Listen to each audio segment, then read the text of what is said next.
flood likes. Oops, teka lang, wag mo munang scroll. Pag-usapan muna natin kung totoo nga ba talaga na nakaka-apekto sa ating performance yung flood reaction na yan or flood likes. But first, ano nga ba tong flood likes na to?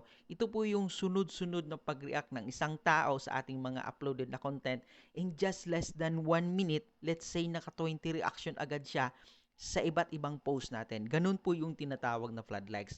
Ngayon, yung sinasabi naman ng iba is nakakaapekto daw yan sa ating dashboard. So, to make it clear po guys, wala po yan katotohanan. Ganito yon.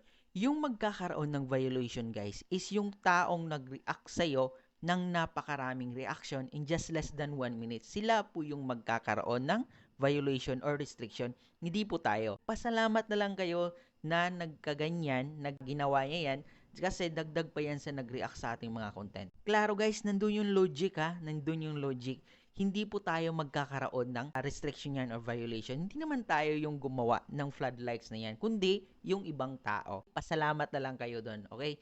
Hindi po kayo magkakaroon ng violation, sila lang po.